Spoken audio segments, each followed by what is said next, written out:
Welcome to the Unfuck Your Fitness podcast. I am your host, Christy Castillo, and I'm here to give you real talk and cut the BS so you can actually enjoy building a body you love.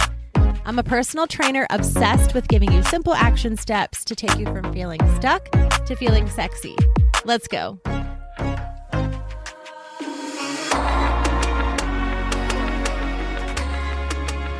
Hey guys, what's up? Welcome to today's episode. We are going to be talking all about different gym terms today and gym lingo. And I'm going to break it down because we are working on building our bodies and building our confidence. And I feel like this is something that it's confusing. It's overwhelming to go to the gym. If you're feeling kind of intimidated, it's overwhelming to start a program and not really understand the lingo. I feel like there is a certain lingo and there are still terms that I hear and I have to kind of stop and think like, what are we talking about here? So it takes a while, and I'm hoping to create kind of a cheat sheet, a little PDF to go along with this that I'll put out on social media or link here in the show notes. But I think it's really helpful because there are just little abbreviations or, talking about even sets and reps and volume and things like that. It can be overwhelming. And so I just want to break it down for you in a real way so that you can understand and so that you can feel smart, so you can feel confident, so you can feel aware when you are having a conversation with someone at the gym or online, or if you're talking to me and having a question. Whatever it is, right? Or if you're just starting a program and you see one of these abbreviations, of course, there should be a glossary of terms, right, inside of the program, and you can Google it. You can ask ChatGPT. Like, there are ways to find out. But it is nice once you are, you have these goals of becoming stronger and becoming this stronger, more confident version of yourself. That version of yourself should know what a few of these things are anyway. And you may not even use all of them, but I definitely want to dive in and talk about what they are, because the more educated you are, the more confident you are. The more confident you are, the more badass you are. So let's dive in. I want to talk about them in different segments because there are, like I said, there are some rep, sets, volume, which is the first kind of segment here that I broke it up into that you will hear a lot. And then, there are some, again, that you won't really maybe even ever do and maybe won't concern you, or you will think, oh, I'm never going to have to worry about that. That's something, way too advanced for me, and not true.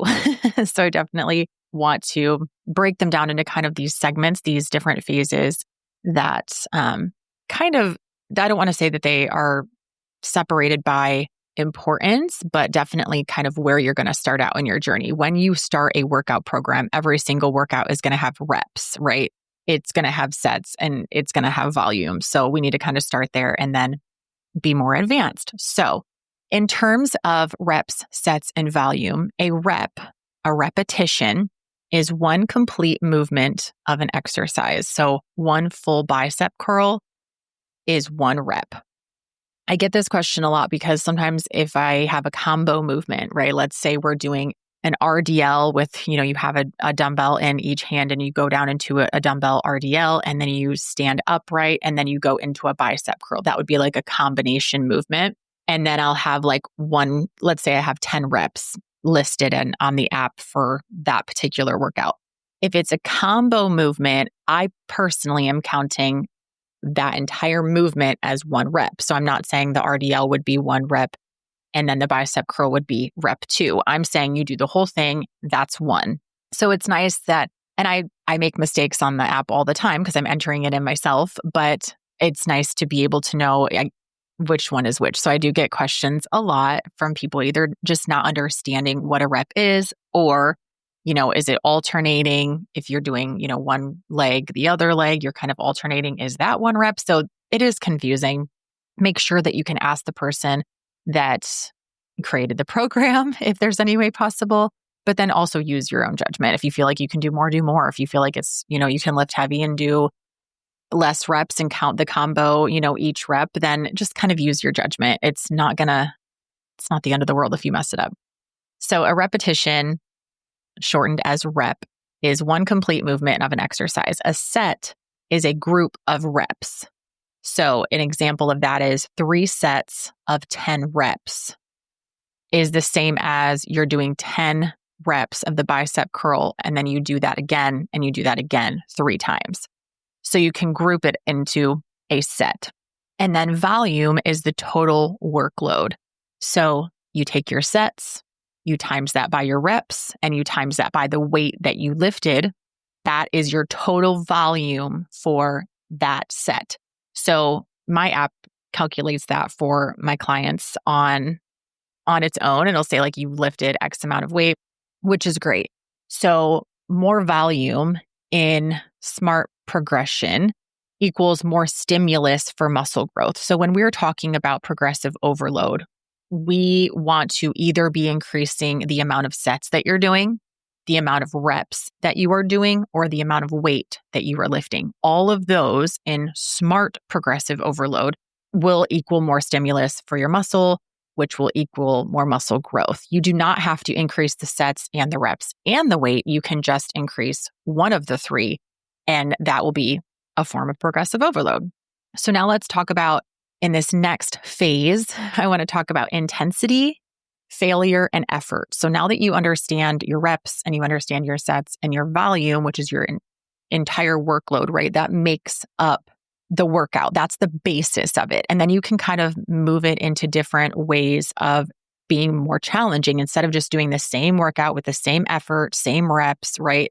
Every single time. There are ways to make it more advanced. And this is where it gets more advanced and more interesting. And these are the ways that you can, again, implement progressive overload or challenging your muscles or making it different and just challenging yourself even mentally. If you're like, oh, this workout's getting a little boring, change up these types of things. Okay. So RPE, which we talked about in a couple episodes back, is the rate of perceived exertion. So on a scale of 1 to 10, how hard the set felt. If you have an RPE of 9, you could maybe do 1 more rep. If you have an RPE of 7, you could maybe do 3 more reps. So that's kind of how you would judge that as far as the difficulty of your workout. So if you're hearing RPE, that's what that stands for. Failure is the point when you physically cannot complete another rep with good form. Failure, okay? Whether you cannot get that last bicep curl up, you just are gritting and grunting and you just cannot get it all the way up to where it needs to be, complete that rep, that is going to failure. You should train close to failure, but not to failure all the time. You should train close to failure all the time. Otherwise, what's the point if you're just picking up 5-pound dumbbells week after week, month after month, year after year? That's not much stimulus on your muscle. You are not going to grow much muscle. Your body will not change. So if you've ever done a workout program where you're not going to close to failure, or you have no idea what your perceived exertion is because you're just following along a video and you're so tired. This was like insanity for me from Beachbody. I was just doing what they were doing. Every single week I would do the same amount of reps and the same amount of weight, and I'd be hands on my knees tired, and I wasn't ever getting stronger. Maybe endurance-wise, I was getting a little bit better or more fit, but I wasn't getting stronger. I literally felt every week like I was getting weaker, actually, which is crazy. So that is the point of going to failure. So we have the intensity of the workout. We have going to failure. Challenge yourself. If you get to the end of the reps that are listed on that particular exercise and you can still do 4 more reps, do them. That is increasing the activity. That's increasing the stimulus on your muscle. That is increasing the difficulty. That is progressive overload. And then we have progressive overload. So gradually increasing intensity over time. Let me say that again. Gradually increasing intensity, right? This can be more weight, more reps, more sets. It can be better form. So you could go deeper in your squat. That is a way to implement progressive overload. You are getting better, increasing the intensity, shorter rest. So let me say those again. More weight, more reps, more sets, better form, and shorter rest. Those are 5 ways, in case you want to write those down or kind of have them in your brain all in a row. Those are ways that you can increase intensity over time. Gradually. Okay. When I'm talking about progressive overload, you do not have to increase your weights every single week. A lot of people thinking progressive overload, when I say progressive overload, or when anyone says progressive overload, for whatever reason, we hear, okay, if I'm doing bicep curls with 5 pounds this week, I need to go up to 10 pounds next week. I need to go up to 15 pounds the next week. I need to go up to 20 pounds the next week. Then what are you doing? 25, 30. You're not curling 50-pound dumbbells anytime soon. So you have to use the weight, the reps. You can, in better form, like I said, put a hold in there for time under tension, which we'll talk about here next, or increase the sets. Okay. There's so many ways to implement progressive overload. It doesn't mean that you have to pick a heavier weight every single week. It means you can squeeze out one more rep. You can do an entirely different or an entirely separate additional set. What I was trying to say there.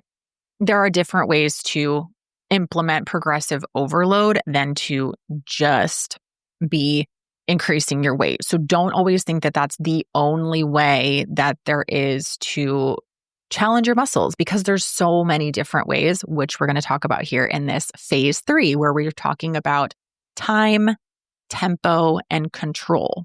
So time under tension. This is what I was just talking about. You can do an isometric hold where you are holding it longer when your muscle is contracted. So the total time that your muscle is under a load contracted during a set. Slow is harder. So if you slow down the movement, that's one way actually, is to just progressive overload. Okay. These are things that we're talking about as far as changing up the movement without increasing reps, without increasing sets, without increasing weight, without any of that, right? These are different ways that you can do that. Slowing down the movement instantly makes it harder because you have to have more control, and you have to hold the weight longer. If you are just like, oh, I'm going to rep these out so quickly, slow the fuck down, okay? So this helps with hypertrophy, and it helps with mind-muscle connection.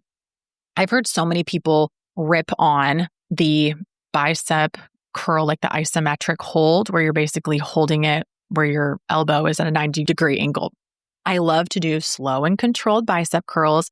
And then for my last rep, I will curl just half the way up so that my elbow is at a 90-degree angle, and I'm holding it like kind of like the servers, they call it, like you're going to serve a platter. You have your dumbbells in that position for a bicep curl. Instead of curling up, you just bring them out to the side. So you're kind of doing a rotation, keeping your elbows tucked into your side and rotating.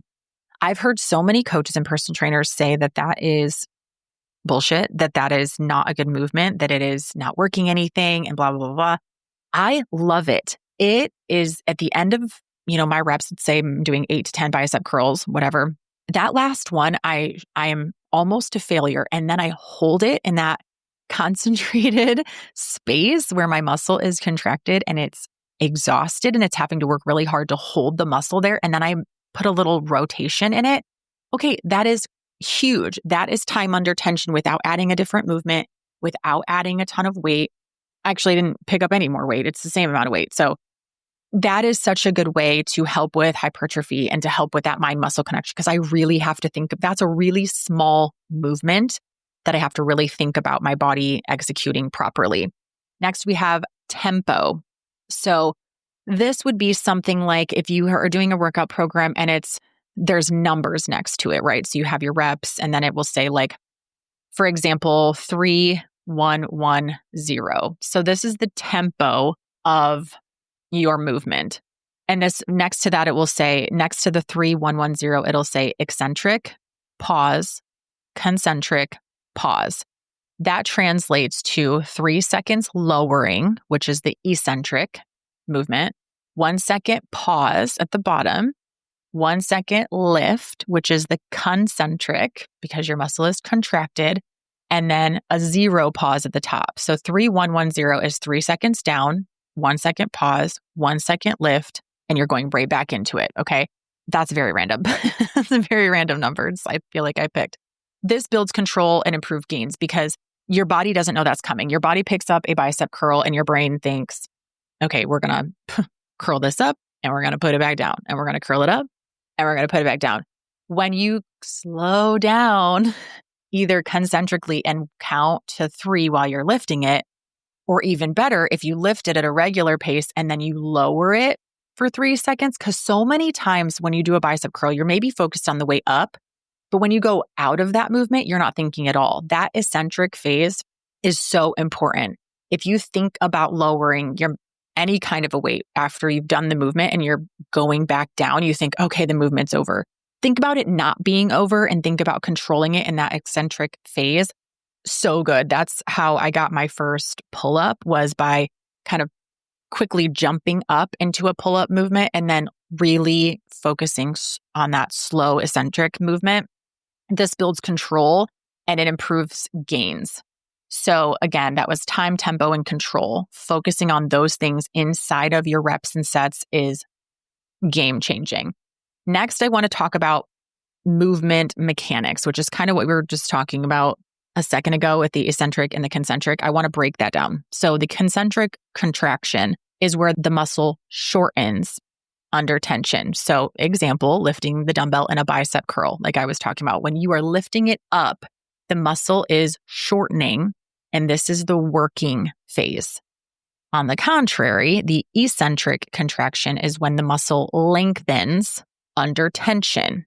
Under tension. Okay. So like I said, lowering that dumbbell in the bicep curl, when you're putting it back down to your side, this is where you're often the strongest. And this is where the muscle damage happens, because a lot of times when you curl it up, again, like I just said, when you curling that bicep curl up, that dumbbell up, you got it up there and you think, okay, good. You kind of lower it back down. You can hurt your elbow. You can you can kind of like overextend it even out into that movement. So controlling that eccentric contraction is so important. And when I learned that, I kind of just do it now without even thinking. But when I really focused on that, really kind of doing a 1, 2, 3 count on the way down, I really noticed how much gain I was actually leaving on the table, because I'm like, God, I could be working my muscle, obviously, concentrically and eccentrically, and I'm just focusing on one of that. You're really leaving gains on the table and that strength on the table. Another one I just talked about was the isometric hold. So when that muscle is under tension without changing the length of the muscle, example, holding a plank or pausing at the bottom of a squat or holding that bicep curl where it's contracted, that's great for stability and it's great for strength. So good. Your muscle's working, but your joints aren't working. So that's perfect. Range of motion is how far you move through a joint's movement. This is also abbreviated into ROM. So if someone's talking about your ROM, they're talking about your range of motion, how deep you get into a squat, how deep you get into a lunge, things like that. You want to focus on full ROM, full range of motion, over partial reps most of the time. There are good things, as far as like pulses, things like that. Doing, let's say, a hip thrust, for example, you want to focus on that full range of motion most of the time. But there is, a good squeeze at the top or a good pause or things like that can be done. But most of the time, for the just overall health and strength, you want to focus on a full range of motion. Stabilizer muscles. These are muscles that support a movement. So they're not the prime movers of the exercise that you're doing, the rep that you're doing, but still essential. So for example, during heavy rows, if you're doing back rows, your core and your shoulders are supporting you because you're bent over. You're doing a bent over row. So you're bent over, you've got your core contracted to hold you in the bent over position, and you've got your shoulders stabilized to help you pull with your back. So just because you're doing a back row doesn't mean that your back is the only thing working. So if there's kind of tips saying, a back row main muscle worked your back, stabilizer muscles are other muscles that are being worked because they are stabilizing your body so that it can execute the movement. This one's huge, mind muscle connection. I'm sure you've heard of this, but I freaking love it and it's so important. Focusing on the feeling of the muscle that you're working. Don't just whip through these bicep curls. Don't just whip through these deadlifts. Think, what muscle am I supposed to be moving right now to engage and lift these dumbbells or this barbell? Don't just move the weight, engage with it. Get your whole body involved, and that will change so much of your progress, honestly. And then let's get into a couple different things as far as like sets and what they're called. So in my programming, we do supersets. I don't really do circuits anymore, which are more of like five exercises that you do all five, and then you go back and do all five again. We don't do that so much anymore, but that would be what a circuit would be.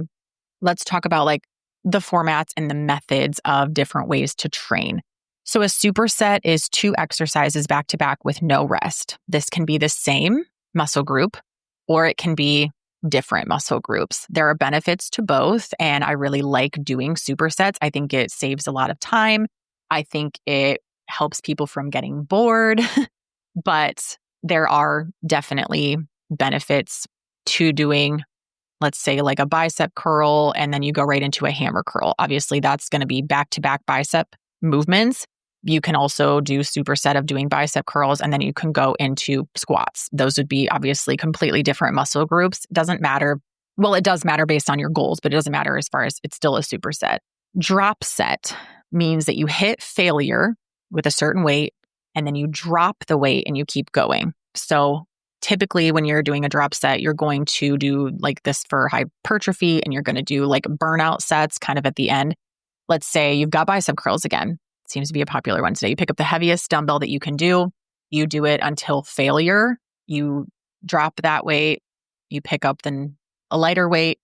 You do the same thing. You do that until failure. You drop that weight. You pick up a lighter, right? And you just keep going and keep going and keep going. This would be a drop set.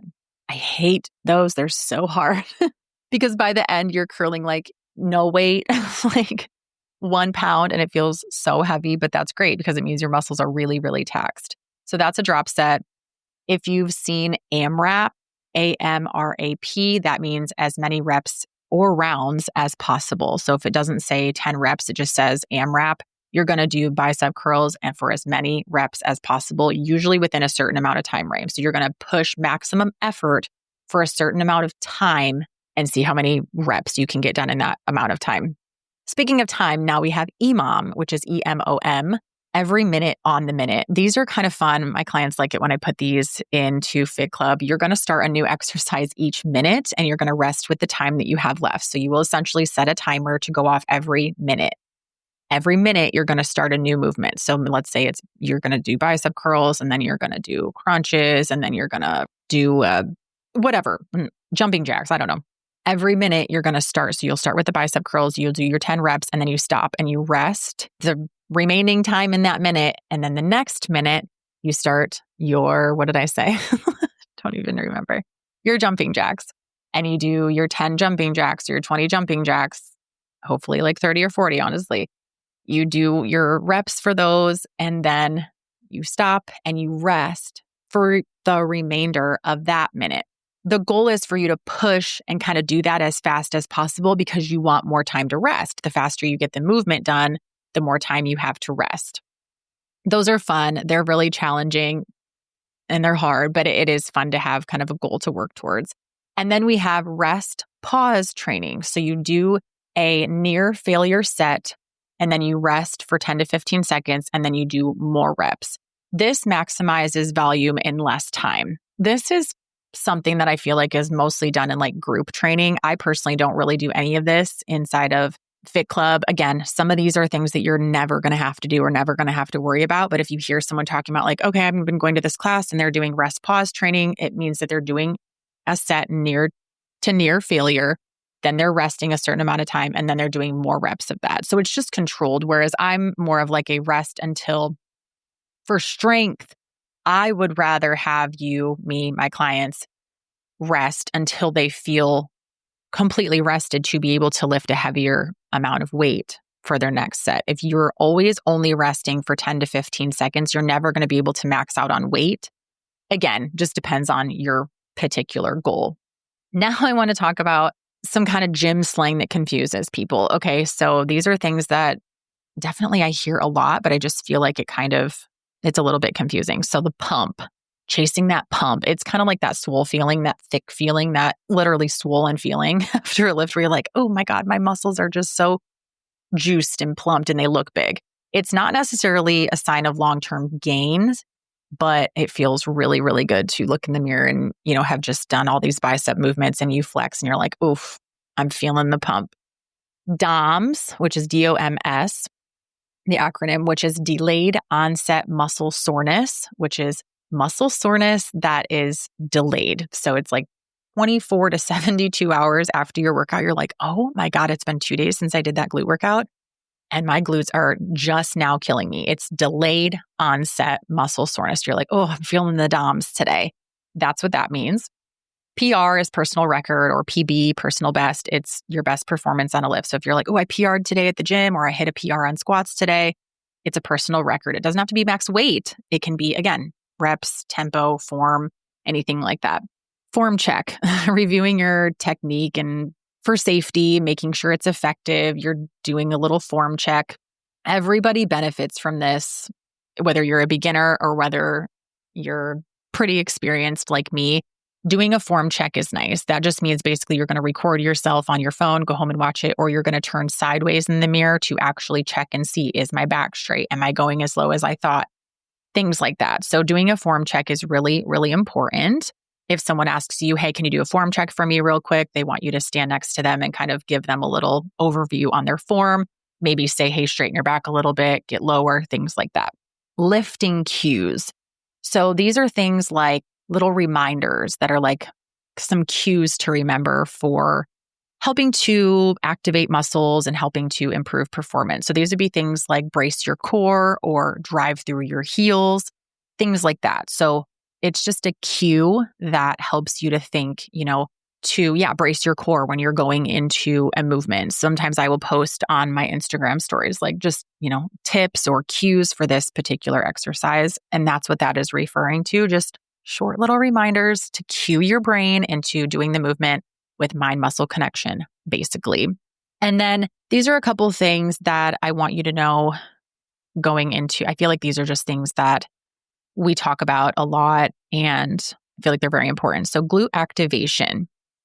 Activating obviously means that you are just warming up. You are getting it started and primed for movement. So glute activation is something that I feel like no one ever talks about bicep activation or, I'm activating my shoulders. It's always the glutes. I like this, but it's not necessary. It depends. If you are someone who feels like when you're doing a glute, something that's supposed to be a glute movement, let's say if you're doing a hip thrust and you feel like you feel it in your quads, or if you're doing an RDL and you feel like you're feeling it in your hamstrings, that means you're going down too far. But still, it basically means to activate your glutes, to get them ready, to get them swole, to feel that pump. You're basically warming up the glutes so that they fire, so that they turn on, so that they take over during your compound lifts. So if you were to activate your glutes, meaning do a couple glute kickbacks, just something that really, really isolates your glutes. Glute kickbacks, maybe doing some banded squats, doing some banded monster walks or, side steps, things like that, where it's just making your glutes work.